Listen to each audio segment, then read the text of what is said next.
Oke teman-teman, kita lanjutkan membahas tentang power supply, masih tentang power supply ya.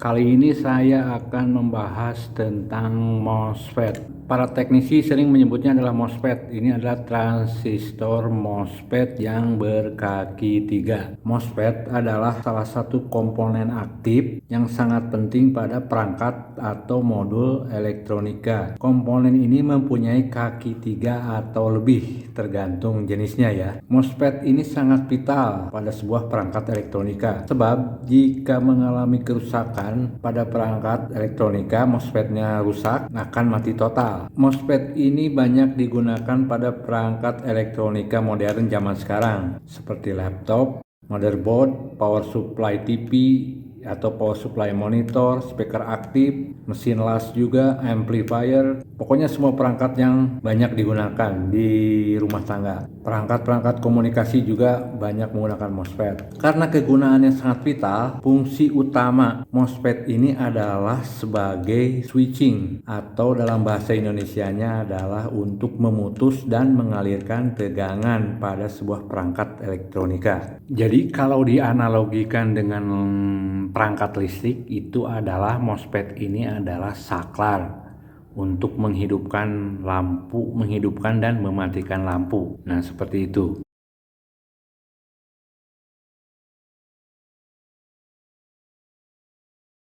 Makanya disebut power supply SMP/S, singkatan dari switch mode power supply. MOSFET ini bisa diibaratkan sebagai otot pada tubuh manusia. Jika mengalami masalah pada otot, maka pergerakan badan manusia akan terganggu, bahkan tak bisa bergerak atau lumpuh. MOSFET ini adalah komponen yang paling berat kerjanya di antara komponen-komponen lain. Makanya resikonya rawan akan kerusakan akibat kinerja yang sangat tinggi tersebut. Idealnya jika MOSFET ini rusak, maka harus diganti dengan nomor seri atau kode yang sama seperti yang aslinya. Pertanyaannya sekarang, bagaimana jika tak bisa mendapatkan atau menemukan yang aslinya atau yang orinya? Apakah bisa diganti dengan MOSFET lain? Jawabannya sangat-sangat bisa. Namun wajib memperhatikan data teknis atau nilai parameter pada MOSFET yang aslinya. Jadi harus dilihat dan dibandingkan terlebih dahulu. Berikut adalah parameter atau data teknis utama yang wajib teman-teman perhatikan jika akan mengganti komponen MOSFET asli dengan MOSFET penggantinya. Nah, satu lagi teman-teman, saya lupa informasi. MOSFET ini, ini apa namanya? Power supply. MOSFET-nya terpisah dengan IC power. Nah, ada dua jenis ya. MOSFET yang sudah menyatu dengan IC power dan MOSFET yang terpisah dengan IC power seperti ini. Ini power supply monitor, MOSFET-nya terpisah, terpasang di sini. Sedangkan IC powernya adalah ini, berkaki 8. Ingat ya teman-teman, MOSFET dan IC power itu berada di bagian primer. Ya, ini garis batasnya. Ini adalah primer, ini adalah bagian sekunder. Nah, berbeda dengan yang ini. Kalau ini, nah ini adalah sekunder, ini adalah primer. Nah di sini tidak terdapat MOSFET yang sudah dipisahkan. Di sini tidak terlihat secara fisik MOSFET-nya ya, karena sudah menyatu dengan IC power. Jadi tolong bedakan, atau secara fisik bisa terlihat jika MOSFET yang dipisah dengan IC power dan sudah menyatu. Kalau ini terpisah, secara fisik dilihat di sini diperiksa tidak ada MOSFET kaki 3, transistor kaki 3. Dibalik pun seperti ini nggak ada. Berarti ini sudah menyatu. Atau ragu, jika ragu teman-teman bisa tulis data teknis IC ini, nomor serinya, nomor kodenya di internet. Nanti di datasheetnya pasti akan ketahuan sudah menyatu dengan MOSFET atau belum. Nah, berbeda dengan ini sudah ini terpisah ya. Nah, ini bagian primer, dilihat. Nah, Ini IC-nya, IC tersendiri, terpisah dengan MOSFET-nya. Ini MOSFET sendiri, IC sendiri. Oke.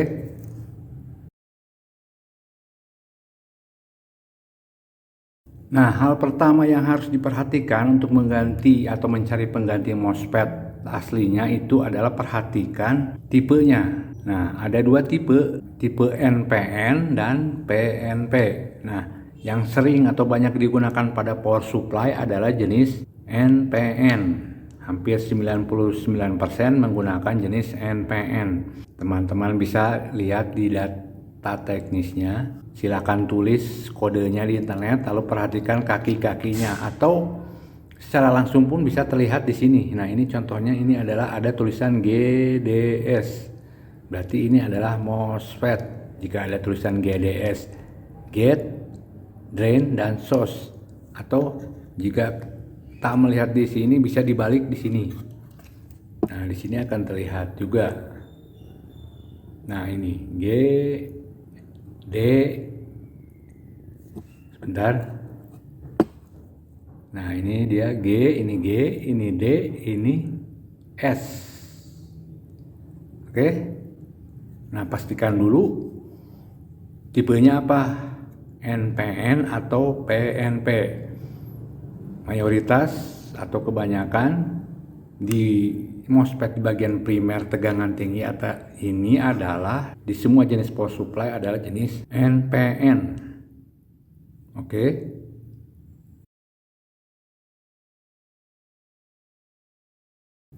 Selanjutnya yang harus diperhatikan juga adalah bentuk fisik. Kenapa bentuk fisik ini perlu? Sebab jika teman-teman mengganti MOSFET dengan berbeda yang asli seperti ini di tengah-tengahnya adalah ada lubang untuk baut. Nah, teman-teman bisa mengganti yang persis sama yang ada lubang bautnya seperti ini. Karena banyak MOSFET juga sama serinya tapi tidak ada lubang baut. Kenapa ini penting? Karena untuk ditempelkan ke bekas yang aslinya. Nah, seperti ini. Ini untuknya apa? Untuk sebagai pendingin, ditempelkan ke heatsink atau aluminium ini.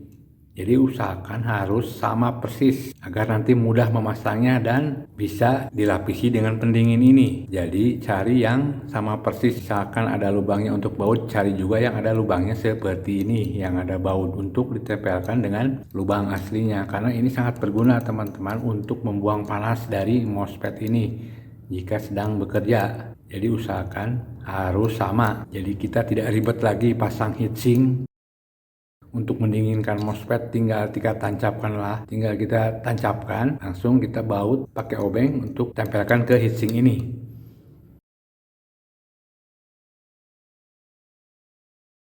Selanjutnya, nah ini yang paling penting nih, nilai voltase MOSFET itu bisa dilihat dari datasheetnya. Kodenya adalah VDS atau VDSS. Itu adalah simbol nilai voltase dari MOSFET tersebut. Ini adalah tegangan maksimum ketika MOSFET dalam kondisi off. Jadi harus memiliki nilai voltase harus sama dengan yang aslinya atau lebih tinggi. Contoh, jika aslinya tegangan voltasenya 500 volt, jangan memakai yang 400 volt, harus sama yang 500 volt. Atau lebih tinggi lebih baik, misalkan memakai sampai 600, 700 itu lebih baik. Karena jika berbeda nilai voltasenya di bawah, resiko akan meledak atau putus atau terbakar. Jadi usahakan nilai voltasenya sama dengan yang aslinya.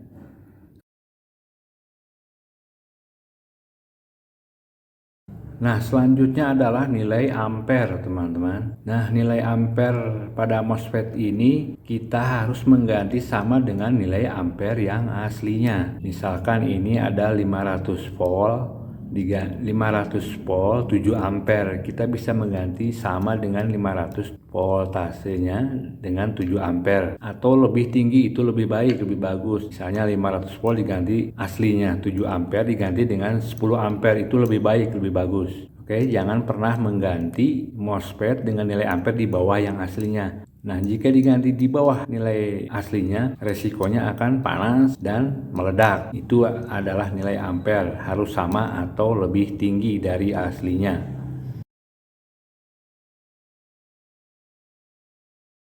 Lanjut, nilai yang harus diperhatikan adalah nilai resistansi dari MOSFET ini. Teman-teman bisa dilihat dari datasheetnya, nilai resistansinya harus lebih kecil atau minimal mendekati nilai resistansi yang asli. Nah, perhatikan nilai resistansi ini simbolnya adalah RDS on pada datasheetnya.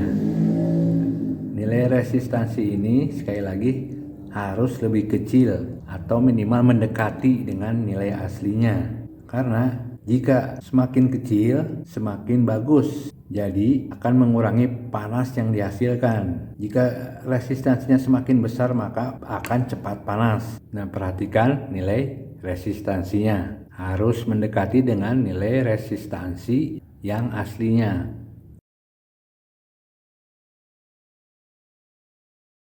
Lanjut, yang harus diperhatikan adalah nilai suhu, simbolnya PD.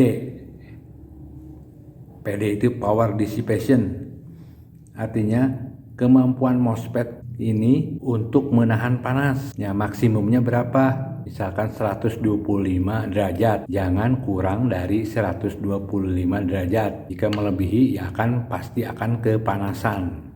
Suhu panas ya tentunya yang bisa ditahan oleh MOSFET ini.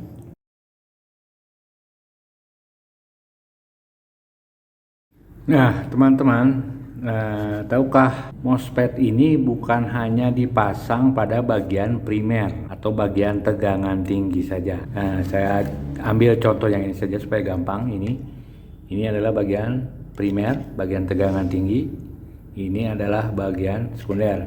Nah, MOSFET ini bukan hanya dipasang di bagian primer saja, tetapi juga bisa dipasang pada bagian sekunder, bagian tegangan rendah. Itu bisa ditemukan MOSFET di bagian yang dipasang di bagian secondary atau di bagian tegangan rendah, bagian sekunder ini adalah bisa ditemukan pada perangkat elektronika besar, powernya besar seperti amplifier, terus apalagi ya, mesin las, pokoknya yang besar-besar, powernya yang besar. Nah, sering ditemukan atau dipasang di bagian sekunder juga.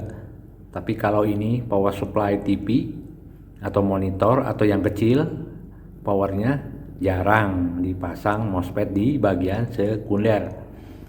MOSFET dipasang di bagian sekunder adalah sebagai pengganti penyearah dioda ini. Banyak dipasang atau ada juga dipasang di bagian sekunder untuk perangkat yang memerlukan power besar, seperti tadi saya bilang mesin las, amplifier, atau audio perangkat audio seperti itu yang memerlukan power besar.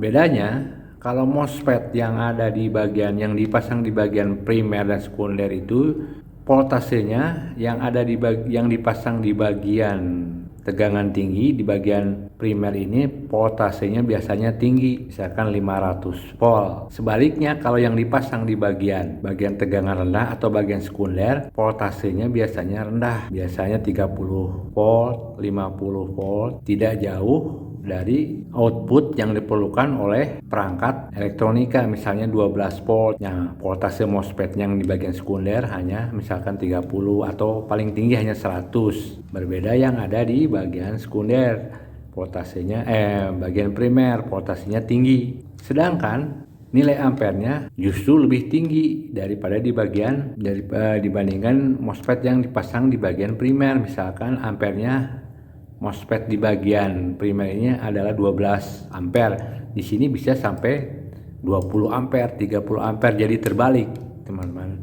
Jadi kalau ada kerusakan MOSFET sekunder atau primer, jangan pernah digantikan satu sama lain karena nggak cocok, nanti kebakar, meledak karena peruntukannya berbeda. Jangan memasang MOSFET bagian sekunder dipasang di bagian primer, atau sebaliknya bagian primer dipasang di bagian sekunder. Tidak akan cocok, malah akan terbakar atau bisa saja meledak.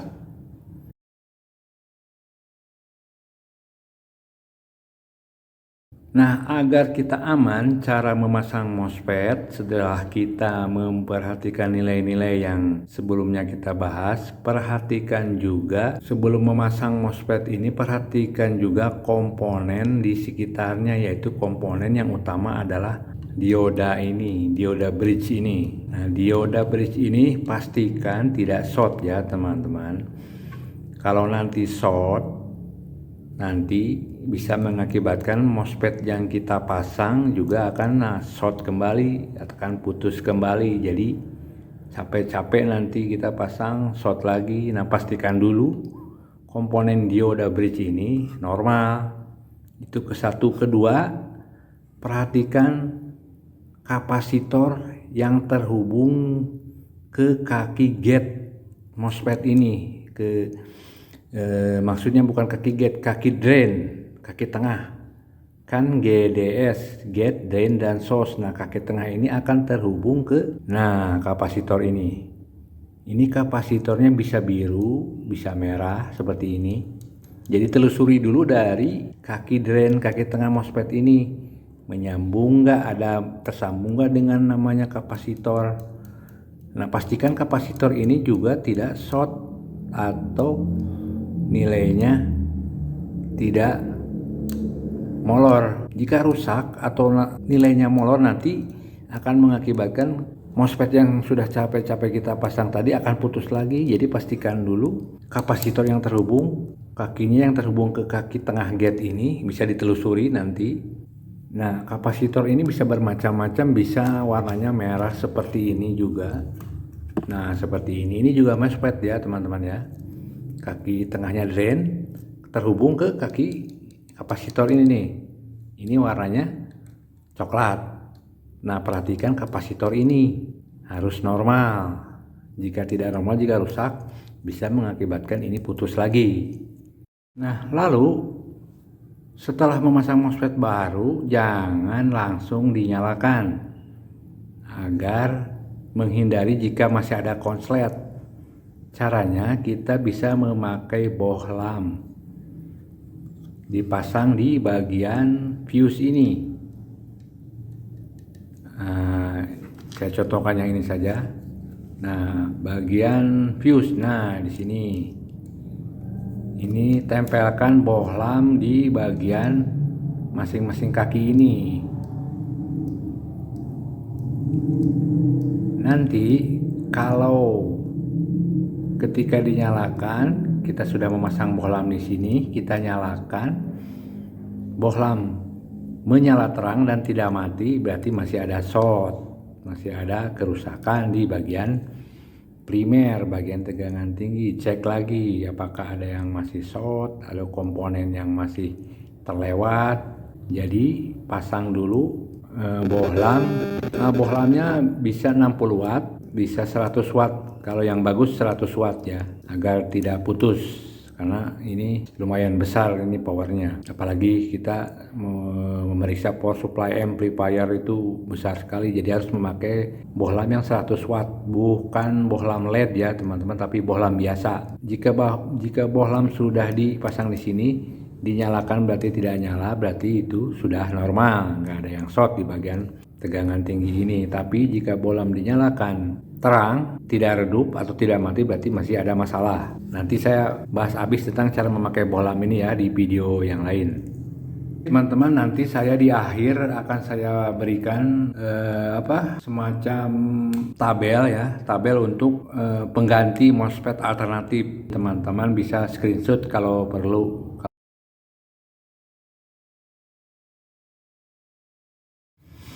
Nah, ini ada sedikit terakhir ya teman-teman, ada sedikit tip dari saya. Pastikan teman-teman jika akan membeli MOSFET di online itu, teman-teman baca dulu reviewnya atau ulasannya di bagian keterangan ulasan dari konsumen. Apakah banyak yang positifnya atau banyak negatifnya. Jika banyak yang negatifnya, teman-teman perlu sedikit curiga karena banyak komponen yang bukan asli. Sebab begini teman-teman ya, ini pengalaman pribadi saya, jangan tergiur dengan harga MOSFET murah karena yang murah belum tentu asli meskipun dia kondisinya baru. Saya sering beli MOSFET lebih dari 5 atau 3 untuk menjaga jika MOSFET yang baru itu putus kembali. Maklum kan, tidak dijamin keasliannya, jadi saya suka beli 5, takut putus, itu pun belum tentu asli semua juga. Nah, saya lebih suka membeli yang namanya cabutan, MOSFET cabutan. Jadi kata kunci cari MOSFET cabutan. Apa yang namanya cabutan itu ya kurang lebih sama lah dengan yang aslinya. Jadi kecenderungan orisinal atau keasliannya itu lebih tinggi daripada yang baru. Apalagi yang baru dijual murah, itu patut curiga. Saya sering memasang MOSFET yang baru dengan harga lebih murah, ternyata cuman bertahan 1-2 hari lalu putus lagi. Bahkan ketika dipasang langsung putus. Ketika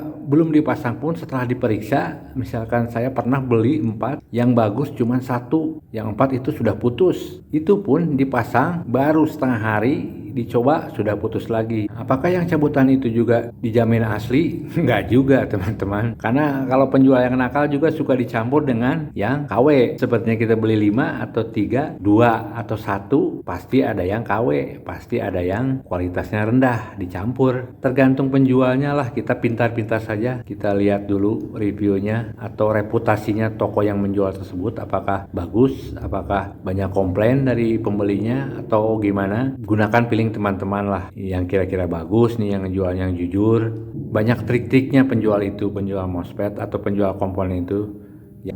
Oke teman-teman, itulah sedikit informasi dari saya tadi tentang MOSFET, cara mengganti, cara memasang dengan aman atau mengganti MOSFET dengan nilai yang lain. Perhatikan nilai-nilainya, data teknisnya. Mudah-mudahan berguna buat teman-teman, apalagi yang sedang belajar atau baru mulai belajar servis elektronika. Mudah-mudahan bisa menambah sedikit informasi dari saya. Nah nanti setelah ini saya akan buat video tentang sama juga, yaitu tentang IC power. Ya, IC power itu tidak bisa dilepaskan dari MOSFET ini. IC power pada power supply SMPS akan selalu berdampingan atau berpasangan. Di mana ada MOSFET pasti ada IC power. Di mana ada IC power pasti di sisinya ada MOSFET, khusus untuk SMPS model sekarang ya. Kalau SMPS jadul zaman dulu itu IC power belum digunakan. Kita akan bahas juga tentang IC power nanti di video selanjutnya, cara mengganti sama seperti MOSFET, mengganti alternatifnya jika menemukan IC powernya susah ditemukan yang aslinya. Kita akan bahas itu. Oke teman-teman, semoga bermanfaat. Terima kasih sudah mampir. Jangan lupa komentarnya, jika ada pertanyaan atau apapun silakan tulis, nanti semampunya saya akan jawab. Oke, terima kasih ya teman-teman. Sampai jumpa di video selanjutnya. Ciao.